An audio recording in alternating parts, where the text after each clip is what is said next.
Welcome to Complexity Made Simple. My name is Paul Allen, and the subject of today's video newsletter, well, we're going to go back and I'm going to make my own riposte, I suppose, to one of my own videos. So a few weeks ago I posted a video which was about being more patient, letting 30 data points appear as a response to short run production these days. So lots of companies, high-tech companies, where they're making parts into the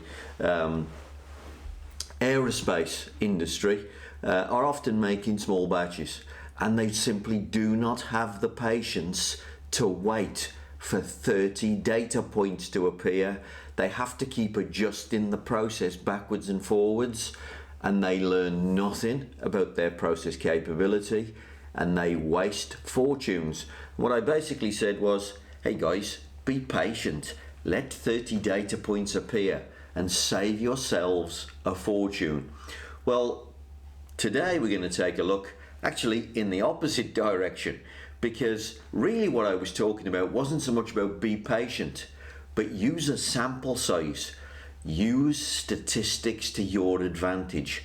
30 to 50 data points are all you need to make pots of money. Now, either that's be patient and let the 30 come at you, or if 30 come really quickly, use the 30 to learn what the next million pieces are going to look like and get your process totally optimized. Now, the example we're going to use, I've got some packets of M&Ms on the table here. I use M&Ms quite a bit in some of my classes, mainly because we look at the colours in the bag, and it's kind of, I was going to say free data, but I have to buy the data, but it's a free little sample out of a manufacturing process. So we use the bags as samples, and one of the things I've started doing, rather than just counting the colours in the bag, which is what I normally do, I've started weighing the bag. 140 grams is what the bag is supposed to weigh, because common problem in the food industry is weight giveaway. So they're trying to hit 140 grams. They cannot maintain capability around that target weight. What do? They wind the weight and give food away. They put the weight right up and they give food away. Now, I'm just going to get 25 data points from some bags of M&Ms. What I've got on the table here is just 15, because I've previously weighed 10 from a previous batch. So about 4 weeks ago, I weighed 10 in a class just before we opened the bags and counted the colours. I've gone out today and I've bought another 15. One of the things I did, by the way, when I bought the 15, I actually took them out of different boxes. So as boxes were on the shelf, I took groups out of different boxes. So I've got a little bit of a spread, I've got a little bit of age in the sample, but I have to say, it's not a fantastic sample. So if I was sampling this process properly, I'd do this much better. But hey, I'm not in the factory. I'm just walking into my local supermarket and I'm buying bags of M&Ms. So what we're going to do is we're going to weigh these 15 bags of M&Ms, and then we're going to take a look at the 25 data points I've got, and we're going to learn a huge amount about giveaway and how the Mars Corporation could save in excess of £100 million a year. I know the Mars Corporation makes too much money already, but hey, they're giving away £100 million of free M&Ms a year, and they don't have to. They could just gain £100 million just by setting their machinery up properly. So we're going to weigh these, and then we'll come back and we'll take a look at the pattern that we're seeing in a nice small sample size, and then we can predict what's going on right across the world. So let's use my scales. Oh, by the way, not great scales, by the way. So a few little exceptions to the process. My scales are not great. My sampling is not great. So there's a few other exceptions that I'll show you a little bit later when we do the mathematics. But let's weigh the bags first. Here we go.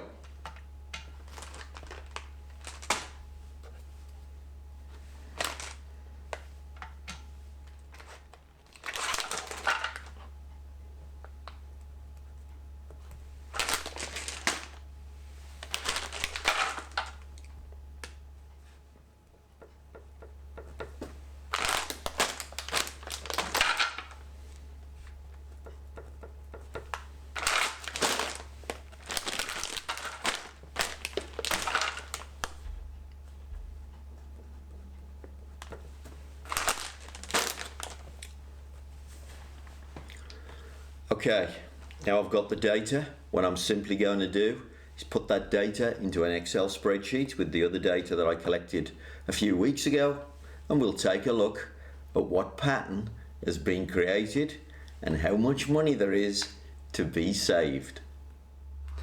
Okay, so now we've got the data, we're simply going to type it into an Excel spreadsheet, and we're going to plot a simple graph. And what I'm going to do is I'm going to add the tolerance onto the graph. So let's just remind you, we are looking at 140 gram.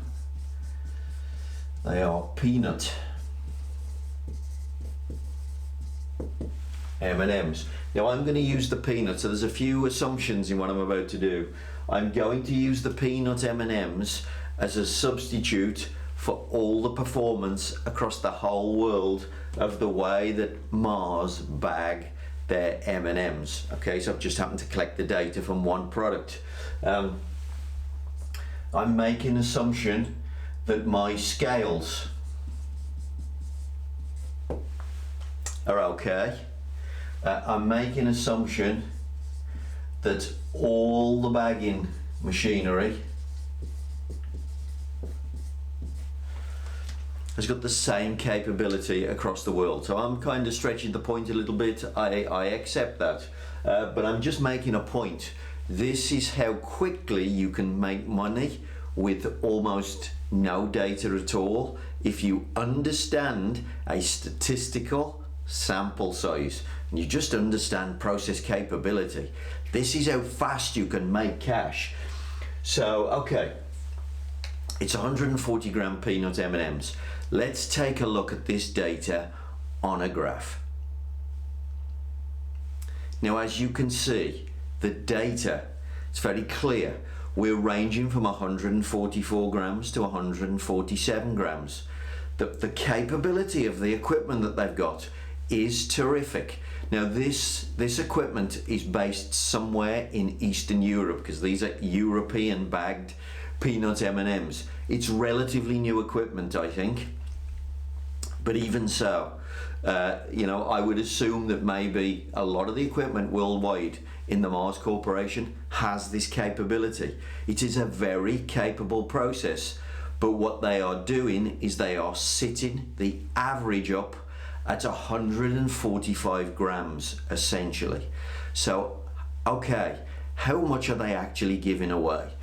Well, they could probably wind that graph down so that the 144 hit the tolerance. So that would hit 140. So my assumption is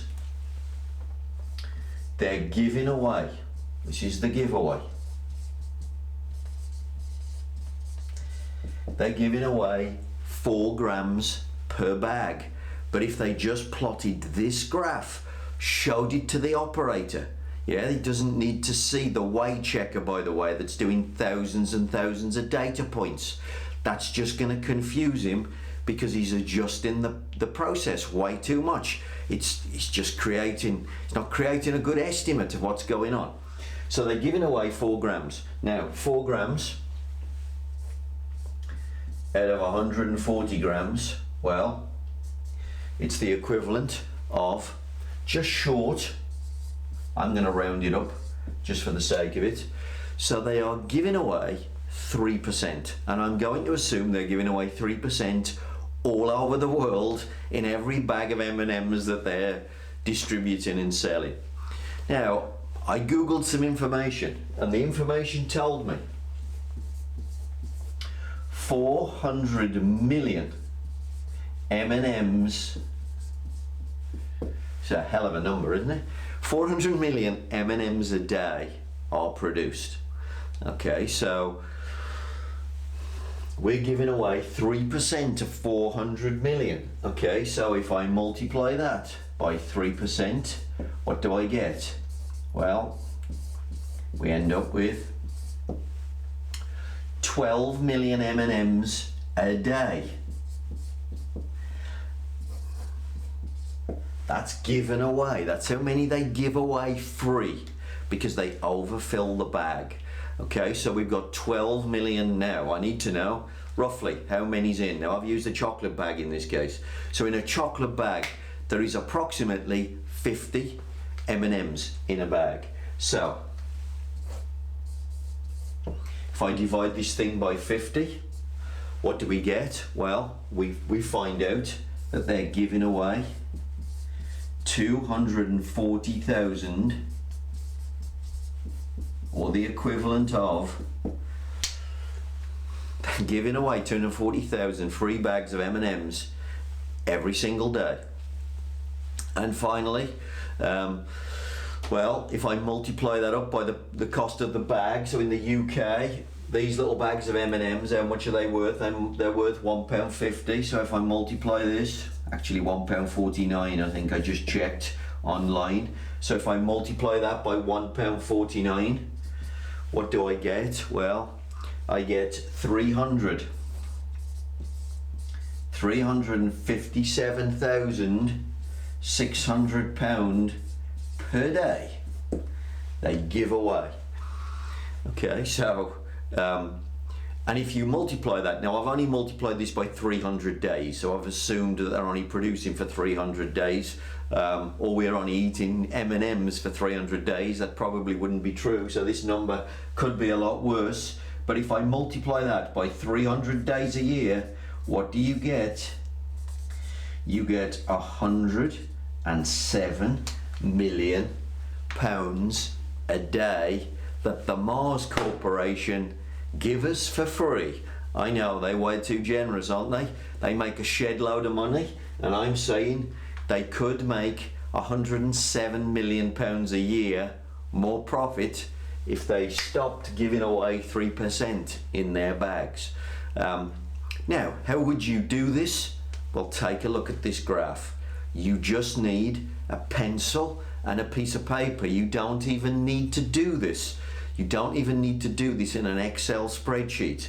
But if they used a simple graph and they understood their process capability for all of their filling machinery, and they understood whether they're all doing this 3% giveaway, but if you understand the process capability, and that's mainly just understanding the variability, because of course the amount of variability, you've got to make sure that those bottom peaks there don't go over the specification limits. I'm not sure what the rules are in the US, but in the United Kingdom, this would be essentially, you would be breaking the law if you wind this thing too low. So in order to avoid breaking the law, what do?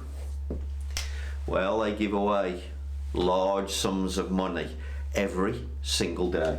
But all you need is a graph, understand the variability, give that information to your operator, and then track it on a simple SPC chart. Once an hour is all they need to do, and if they weigh 5 bags once an hour, you would be able to save $107 million a year. And that's all you need is a pencil and a piece of paper. By the way, if anybody watching knows somebody from the Mars Corporation and you would like to send this video to them, please do. Because, hey guys from the Mars Corporation, do you want to do a project? I'll come and work for half the benefits. So if I deliver the 100 million pounds, I tell you what, I'll split it with you 50-50. But otherwise, if you want to keep it to yourselves, hey, plot a simple graph, folks. It's a pencil and a piece of paper. There is no faster way to make cash than plotting graphs. And Mars could be making $100 million just by spending literally less than £10 on some simple equipment.